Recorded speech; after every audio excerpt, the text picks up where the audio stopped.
Ah non, je suis vexé, hein. On dirait qu'avec le confinement, Batman a un petit peu plus de temps libre, sauf qu'au lieu d'en profiter pour venir dans le JT Comics, eh bien il préfère aller voir une autre bête à poil, hein, Elmo, de Sesame Street, avec sa voix dégueulasse, qui arrive pourtant à avoir son propre talk show sur HBO, comme quoi, hein, même Batman ne peut pas échapper au corporatisme.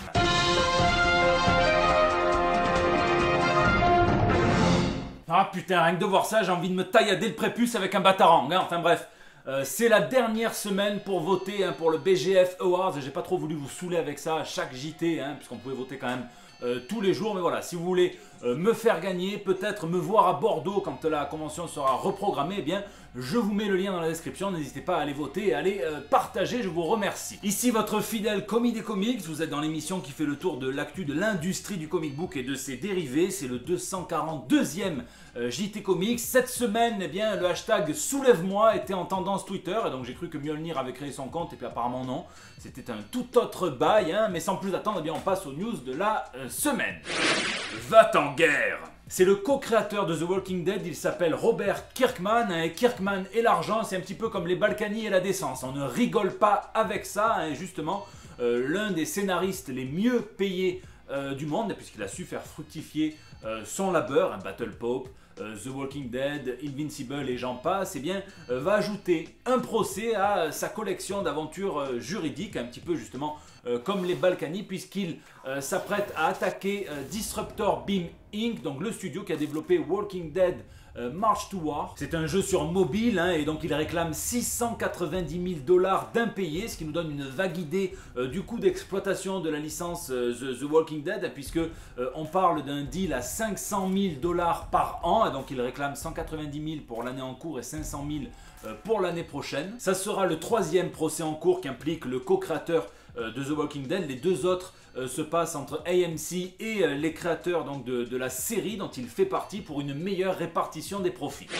Mr. Smith. Le Joker, c'est dès qu'il se penche sur Robin que ça fait mal, et bien lui, c'est dès qu'il se barre sur Batman que c'est enfer, hein. Kevin Smith était l'invité de l'émission donc de Joe Quesada dont je vous parlais déjà il y a quelques semaines, donc Joe Q Morning Warm-Up, et donc c'est l'occasion d'apprendre pas mal de petits détails croustillants, comme par exemple la petite digression, est-ce que vous saviez que le design du tout premier Ronin dans les comics avait été inspiré justement par Joe Quesada. À l'époque c'est Valiant Comics, hein, qui avait fait son relaunch en 2005. Si vous croyez que votre vie sentimentale est pourrie, attendez de savoir l'histoire de Valiant, hein, c'est encore pire. Donc ils ont demandé à Joe Quesada de réaliser des concepts pour Ninjak, ceux-ci ont été refusés, et vous savez, hein, rien ne se perd, tout se transforme. Joe Quesada, à l'époque éditeur en chef de chez Marvel, les a vite refilés à David Finch pour qu'il en fasse le tout premier costume de la toute première apparition de Maya Lopez, a.k.a. Ronin dans la série New Avengers. L'émission était l'occasion de réunir ce duo à qui l'on doit Daredevil sous l'aile du diable, hein, que vous pouvez lire sans risquer de vous rincer la rétine à l'eau de Javel, puisque Kevin Smith c'est lorsqu'il est à Gotham qu'il est plutôt mal à l'aise, alors que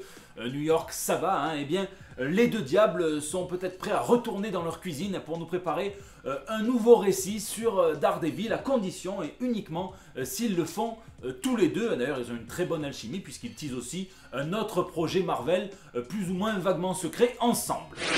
Un grand C. Les news comics de la semaine avec un grand C, hein. Tout d'abord celui de la rockstar des comics Donny Cates, hein, qui tease encore un peu plus son nouveau projet indépendant avec Geoff Shaw cette fois-ci, hein, et après avoir torturé assez de chiens pour que Brigitte Bardot veuille le punir en lui montrant ses fesses de 2020, et bien cette fois il se met à torturer des super-héros ainsi que des comic shops. C'est un cruel mépris. L'auteur déclare avoir 4 projets indépendants en cours, moi je pense que c'est 5, donc celui-ci, un autre avec Megan Hutchinson, sa femme, un autre dont je vous parlais la semaine dernière avec la grande épée, c'était avec Dylan Burnett, un autre avec Ryan Stegman, et puis un autre sûrement, dont il nous parlait, ceux qui étaient là au panel de la Comic Con le savent, la suite d'Atomahawk qui sera reprise à terme par Grant Morrison en personne. Ensuite on a le grand C de Coca et de Cola, hein, puisque Jimmy Palmiotti, Dave Johnson, Roi Santa Cruz et Brian Reber s'apprêtent à sortir Pop Kill, hein, donc un comics dans lequel deux anciens frères siamois ont chacun leur propre usine de cola et ils se livrent à une guerre industrielle sans aucune pitié. C'est pour les adultes, ça sort chez Paper Film, donc c'est le studio qui a été créé par Amanda Conner et Jimmy Palmiotti, et la campagne Kickstarter a déjà récolté plus de 37 000 €. Alors qu'il reste encore 22 jours. Puis le grand C de culte, hein, puisqu'on n'en sait plus sur The Last Ronin, l'ultime histoire des Tortues Ninja par les créateurs de la série, donc Peter Laird et Kevin Eastman, donc, qui a été imaginé il y a 33 ans, qui a été oublié, qui a été retrouvé, remanié, adapté à l'époque et à la continuité foisonnante des Tortues. On nous promet donc un authentique poème d'amour pour tous les univers passés des Tortues et qui offre tout de même un aperçu de ce à quoi pourrait ressembler un futur film. 5 chapitres de 48 pages, des couvertures de Kevin Eastman mais aussi de Matheus Santoluco et donc des Tortues transportées en l'an 2040. Et enfin le grand C de Corrosif puisque Tank Girl déménage. Alors ça vous le saviez déjà si jamais vous avez pris la peine de lire ne serait-ce que quelques épisodes de la création d'Alan Martin et de Jamie Hewlett. Ah non, là elle déménage au sens propre et elle va garer son tank sur le parking d'Albatros Funnies, donc la boîte d'édition de Eric Powell, et elle quitte Titan Comics en plus d'annoncer son retour pour le grand King Tank Girl, hein. Donc c'est aussi l'occasion d'ouvrir la porte à des crossovers avec Hillbilly, avec The Goon notamment. Fidèles à eux-mêmes, ils annoncent une sortie soit pour Ragnarok, soit pour la rentrée prochaine, enfin ce qui arrivera en premier. Soit le ciné, soit les comics. 3 salles, 3 corps, hein. Rien à voir avec Xavier Dupont de Ligonnès, ce sont les corps de Green Lantern dont je parle, et d'ici qui teste votre patience pour voir si vous êtes plutôt vert, rouge ou vessie en matière de lanterne, puisqu'on a David Paul Ramsey, et donc le Green Lantern supposé de la série Arrow et de chez CW, qui nous cuisine avec cette photo sur son Instagram légendé Mon Pouvoir, hein. Bon, on sait qu'il a également discuté avec le monsieur DC de la CW, Greg Berlanti, qui sera chargé de mener à bien cette nouvelle série sur les Green Lantern, qui sera un petit peu originale parce que ça sera une forme d'anthologie, hein, et que les plus inquiets se rassurent. Apparemment, on a appris cette semaine que Geoff Johns serait producteur exécutif de la série et en réinventer le personnage sur au moins 1 millier de pages, eh bien, il est bien placé pour le faire. Et sinon, Ryan Reynolds déconseille de regarder le film même à 99 centimes de dollars. Voilà. Sinon, la news ciné de la semaine, c'est clairement celle qui a été lâchée par MCU Cosmics, selon laquelle Marvel Studios chercherait à adapter l'arc Ultimatum dans le MCU. Avant d'aller plus loin, vous allez me dire quelle crédibilité accorder à ce site, hein. Est-ce que c'est un truc à la con du genre We Got Discovered et ce genre de machine à rumeurs? Et bien là, je pense que non, j'accorde environ 70% de crédibilité. Pourquoi? Parce qu'ils étaient les premiers, 1 an avant tout le monde, à annoncer le projet de série sur Hawkeye dans des détails plutôt précis. Et pareil pour le projet sur les Éternels dans la phase 4 de Marvel. Ultimatum, c'est un event qui a été écrit par Jeff Loeb, dessiné par David Finch, qui est publié dans la ligne temporelle alternative des Ultimates, donc une ligne plus facile qui a commencé au début des années 2000. Hein. C'est un event qui est censé un petit peu faire table rase, dans lequel Magneto vient se venger de la mort de Scarlet Witch et de Quicksilver, ses enfants, et pour ce faire, et donc il inverse la polarité de la Terre, hein. Ça fait très 2020 cette affaire, ça ne nous surprendrait même pas que ça arrive. Et l'event avait d'ailleurs fait un petit peu polémique, hein, car on lui avait reproché son nombre de morts aussi élevé que dans un slasher avec John Rambo. Après, tu connais le coup des adaptations du Marvel Cinematic Universe, hein. On te promet une adaptation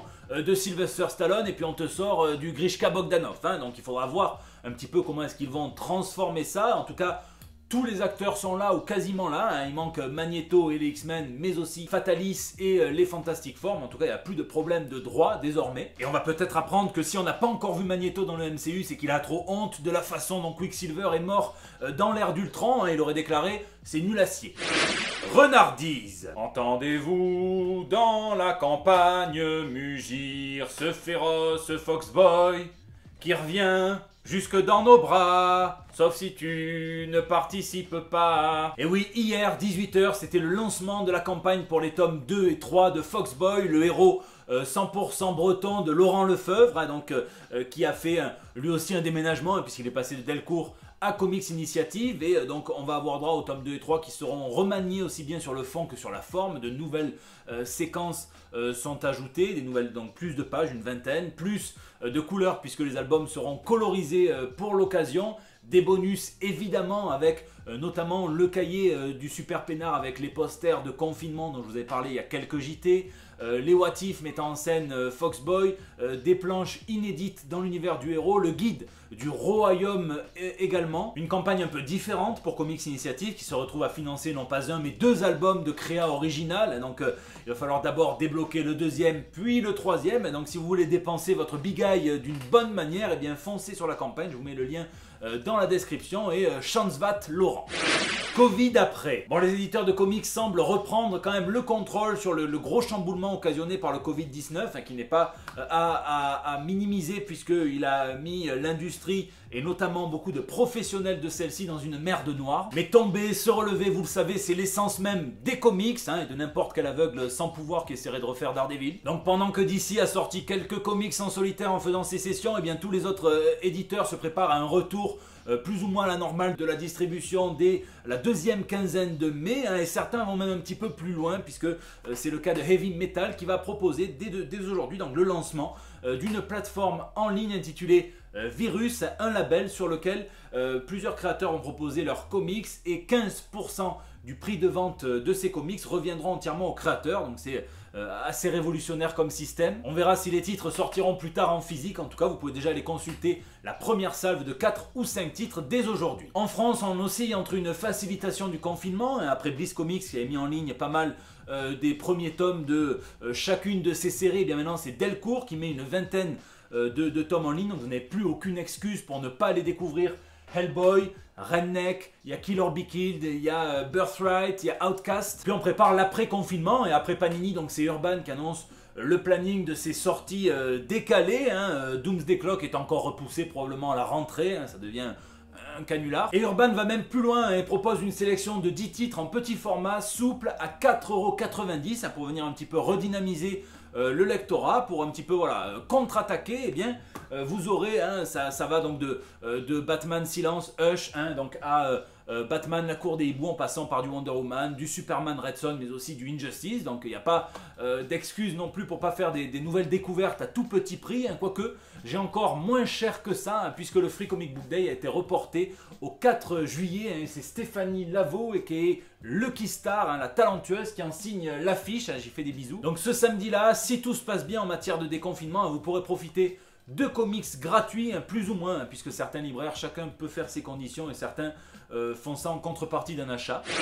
Lisez, lisez et lisez. Et moi j'ai passé ma semaine à Metropolis, à Krypton, hein, j'ai lu pas mal de Superman. Tout a commencé quand je me suis demandé, j'ai essayé de me rappeler, je me suis dit, est-ce que on voit Batman dans le All-Star Superman de Morrison et de Quietly. Donc j'ai commencé à le feuilleter un petit peu, puis j'ai dit à Balavaris, je suis attendu a priori nulle part. Donc je me le suis relu, hein, ça m'a fait évidemment le même kiff que la première fois, hein. C'est une dinguerie que seuls des mecs comme Morrison ou très peu de mecs peuvent sortir. Un autre titre que j'avais arrêté au premier numéro et puis j'en ai profité pour lire les 12 d'affilée, c'est le Up in the Sky, donc qui était disponible dans le Superman 100 pages chez Walmart par Tom King et par Andy Kubert, donc le Superman de Tom King, hein. Alors c'est très agréable, hein. Ça remplit son rôle je pense, puisque ces 100 pages étaient destinées à attirer de nouveaux lecteurs sur les publications d'ici, et on est sur un Superman tout à fait simple, très basique mais très essentiel. En tout cas je comprends mieux le débat à enlever Bendis de Superman et mettez-le sur Batman, et enlevez Tom King de Batman et mettez-le sur Superman, même si après il ne faudra pas se plaindre de lire toujours les mêmes histoires. Néanmoins je vous conseille cette histoire, et donc d'une petite fille qui est enlevée, et c'est Batman qui va carrément ordonner à Superman d'aller la chercher, hein, parce que lui il a des trucs à faire en bas, comme si Superman il se branlait la nouille. Ça c'est mon Batman. Outre les dessins classiques d'Andy Kubert, hein, ce qui m'a beaucoup plu c'est qu'on sent aussi le papa Tom King qui écrit, et ça c'est tout à fait agréable. J'ai commencé aussi l'exclu digital Superman Man of Tomorrow par Venditti, hein. Alors là bon c'est un petit peu plus problématique, hein. Il y a des passages d'écriture qui sont aussi lourds qu'une blague de texte, hein, et ça peut poser problème, mais comme à ce moment-là où il y a deux braqueurs, hein, qui dans le feu de l'action se crient l'un sur l'autre, et il y en a un qui crie on prend trop de temps mec, et l'autre qui lui répond on a besoin de plus pour rembourser ce que l'on doit aux joueurs. Il y a des dragueurs de rue plus subtils, hein, je vous le dis. Même après, hein, pour bien nous faire comprendre que ce sont des pauvres gars contraints, et bien lorsque l'un d'eux décide, puisqu'ils n'ont pas chargé les armes, hein, ils sont gentils, hein, lorsqu'un d'entre eux décide de s'attaquer à Superman avec un fusil en le tapant, hein, ils sont gentils mais un peu cons, et bien il dit à l'autre, hein, il dit pars, dis à ma femme et mes gosses que je suis désolé. Comme si Superman allait le tuer alors qu'il viendrait même à la rescousse de Michel Fourniret, hein. Bon, donc faudra voir avec le temps, hein, voilà. Donc n'hésitez pas à me dire ce que vous avez lu, puisque c'est la fin de ce JT, hein. Je vous remercie de l'avoir suivi, je remercie de tout cœur, hein, ceux qui le partagent, qui mettent des pouces bleus, qui tweetent, qui retweetent, qui Facebook, qui Instagram, qui Discord, hein. N'hésitez pas d'ailleurs à réagir hein, donc dans les commentaires sur YouTube où je réponds à chacun d'entre vous ou bien sur les autres réseaux sociaux. C'est là aussi que vous pouvez me laisser vos petits messages pour le Bando del Pueblo, votre espace de liberté hein, chez moi. Prenez soin de vous, prenez soin de tous. Hein, je vous donne rendez-vous la semaine prochaine pour des nouvelles toutes fraîches. Bon, dans les films Marvel, on a quand même vu 3 gants de Thanos et des tonnes de masques pour les super-héros. C'est quand même fou de voir que le MCU est mieux pourvu que notre personnel soignant en matière d'équipement sanitaire. Ah, ça me rend fou, je m'en lasserai la prostate.